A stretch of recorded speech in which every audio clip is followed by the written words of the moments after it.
Welcome to Cipher Space Core. This is the part 2 of cryptographic series Traditional Cipher to Modern Encryption. In this lecture, we will study how the cryptography evolved from classical technique to the foundation of modern encryption used today.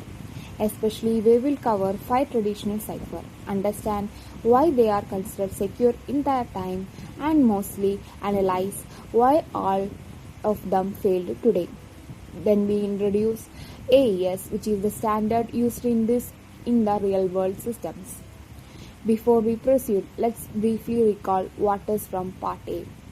So, cryptography is the science of securing information by transforming it into a unreadable form. The main objective is to ensure secure communication even in the presence of attacker. We studied a Vigenère Cipher, which shifts each letter by a fixed number. However, this cipher has only 25 possible keys, which make it extremely weak against brute force attack. So, security in cryptography depends upon the key, not in the keeping the algorithm secret. With this foundation, we move on to the advanced classical ciphers. So, first one is Substitution Cipher, which is the earliest form of encryption. In this method, each letter in the plaintext is replaced with another letter using fixed mapping. For example, if we define a mapping such as A to D, B to E, C to F, etc. And here we take an example of plaintext cat, which is mapped like C to F, A to D, T to W, then the ciphertext becomes FDW. Unlike the Ciphers cipher, which has only 25 keys, the Shift cipher has 26 factorial possible mapping. This is extremely large number.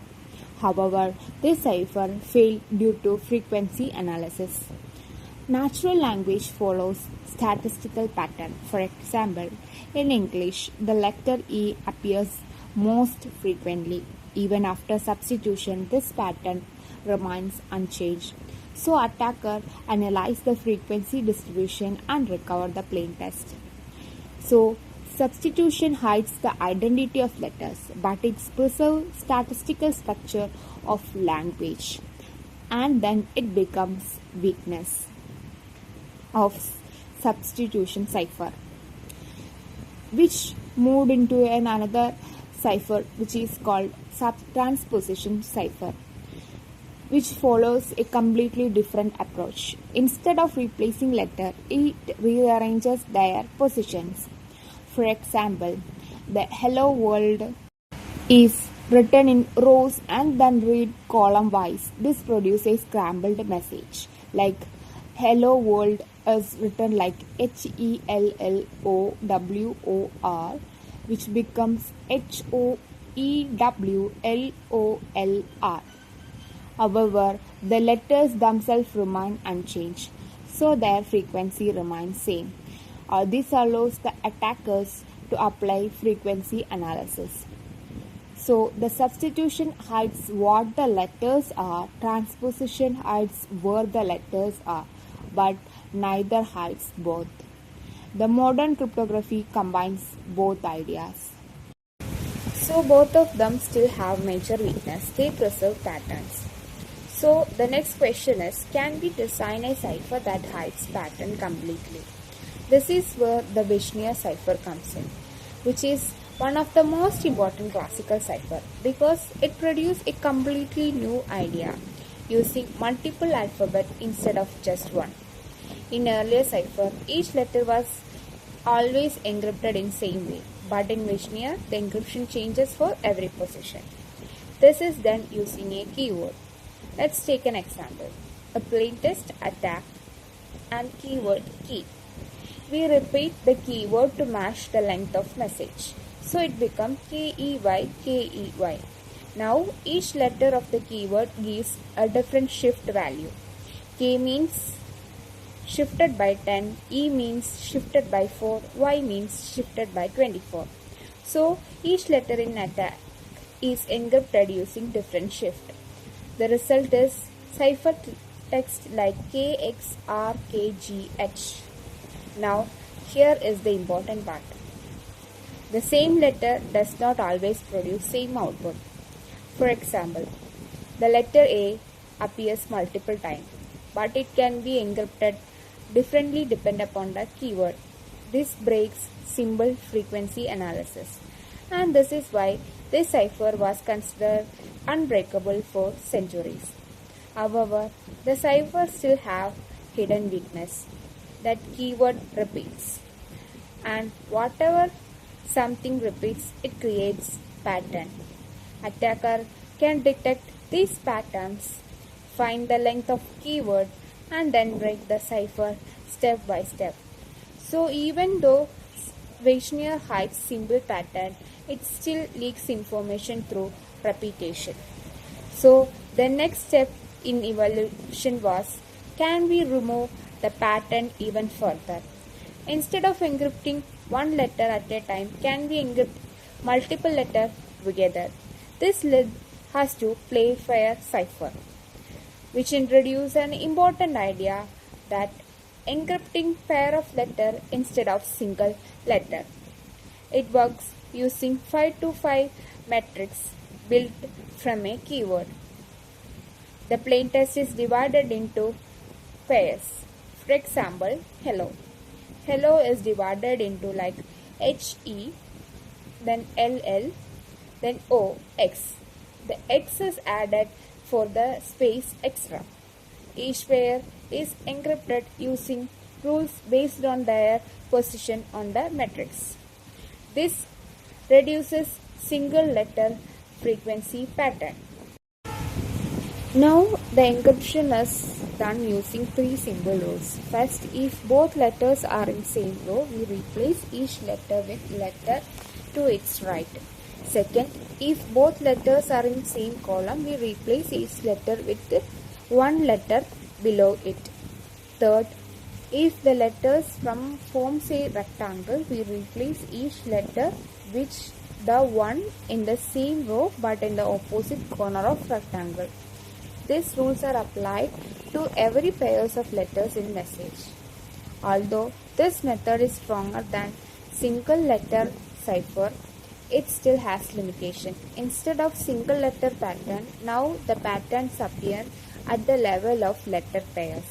Common digraphs such as TH, HE and IN still occurs frequently, and the attacker can analyze this pattern to recover the plaintext. Also, the total number of possible letters are limited, which makes statistical analysis feasible with enough data. So, Playfair improves security by moving from single letters to pairs, but it does not eliminate pattern completely. So, the next question becomes, can we move beyond pattern completely? Not just changing letters to pairs, but using mathematics to transform the data. This leads to Hill's cipher. The Hill cipher represents a major shift in cryptography because it introduced mathematics directly to encryption process. Unlike previous cipher that works in letter, Hill cipher works with numbers and metrics. Each letter is first converted into numbers. For example, A to 0, B to 1, and so on up to 25 as set. Then these letters are grouped into vectors. Let us take a simple example. Plaintext high. H becomes 7 and I become 8. We represent it as a vector 7, 8. Now we take a key matrix, for example 2, 1, 1, 1. We multiply this matrix with vector and then take result modulo 26. This result gives no number. Now we convert back them into letters. For example, the output become WP. This method mixes multiple letters together. So unlike earlier cipher, the encryption of one letter depends on other. This makes symbol frequency analysis much harder. However, Hill cipher still has major weakness. It is completely linear, which makes it allows predictable mathematical relationship. If an attacker obtains Though plaintext and ciphertext pairs, they can transform equation and solve for key metrics. Using key matrix inversion, the key can be recovered easily, although it doesn't not provide sufficient diffusion across larger data, which make it vulnerable in practical scenarios. The Hill cipher shows that using mathematics alone is not enough. The security requires non-linear transformations. So now we have seen evolution of classical cryptography from symbol substitution to rearranging position to multiple alphabets to pair-based encryption and finally mathematical transformations. Each step made the system stronger, but every single one of them eventually failed. And understanding why they failed is the key to understand modern cryptography. So far, we studied at 5 classical ciphers, each one more advanced than previous, but today none of them are secure. The question is, why do all of them fail? Let's analyze the fundamental reason. First reason is small key space. In classical cipher, number of possible keys is limited. For example, Caesar cipher has only 25 possible keys. Even in more complex ciphers, the key space is still small compared to modern standards. This makes brute force attack easily. Modern computers can try all possible keys in fraction of seconds. Second reason is frequency analysis. All classical ciphers preserve statistical pattern of language. For example, in English, the letter E appears most frequently, even after encryption. This pattern remains visible. Attackers use this information to recover plaintext. Third reason is pattern repetition. Many classical ciphers use repeating structures, such as repeated keyword in Vigenère. This repetition creates predictable pattern. Attackers can analyze this pattern and use them break the cipher. Fourth reason is the power of modern computers. In earlier times, breaking a cipher requires significant manual effort. Today, even a small laptop can break classical cipher in milliseconds. The fifth reason is non-plaintext attack. In many real-world situations, attackers already know parts of message. By comparing non-plaintext with ciphertext, they can recover the key. This is especially effective against cipher like Hills and Playfair. The most important reason is lack of non-linearity. All classical ciphers are linear in nature. They allow predictable transformations such as shifting, rearranging, or symbol multiplication. This linear system can be solved mathematically, which makes them vulnerable to algebraical attack. These ciphers were revolutionary in history, but they are completely insecure today. And this leads to one of the most important principles in cryptography. Security though obscurity is not security. A system must remain secure even if the attacker knows how it works. So this brings us a very important question. How do we secure data in today's digital world? To answer this, cryptography has evolved in several key ways. First, key space increased dramatically from few possible key to values like 2 raised to the power of 128. Second, simple operations like shifting were replaced by complex mathematical transformation.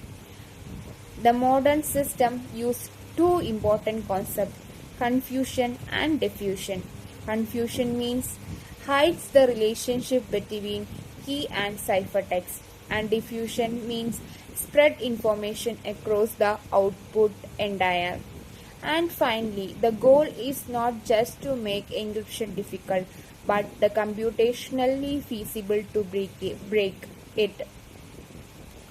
Modern cryptography mainly uses two types of encryption, symmetric encryption and asymmetric encryption, which is we already seen in part 1. That is, Symmetric encryption uses a same key for encryption and decryption. It is fast and efficient, used for encrypting large amount of data. And asymmetric encryption uses two keys, a public key and a private key. Public key encrypts and private key decrypts. This solves key exchange problem. In real-world system, both methods are combined. This brings us to AES, the Advanced Encryption Standard. AES is a global standard for encryption today. It is used in banking systems, secure communication, Wi-Fi networks, and web security. AES support key sizes of 128, 192, and 156 bit. At 128 bit, the number of possible keys is extremely large, making brute force attacks practically impossible. AES uses multiple rounds of nonlinear transformation, include substitution, shifting, and matrix operation. In this lecture, we will break AES step by step and understand how real-world encryption works. Let's summarize the key point. Traditional ciphers were important historically, but insecure today. Their weakness includes small key space, predictable pattern, and lack of nonlinearity. Modern encryptions and cryptography uses strong mathematics, large key space, and advanced design principle. Symmetric and asymmetric encryptions are both essential, and AES is the global standard. Thank you.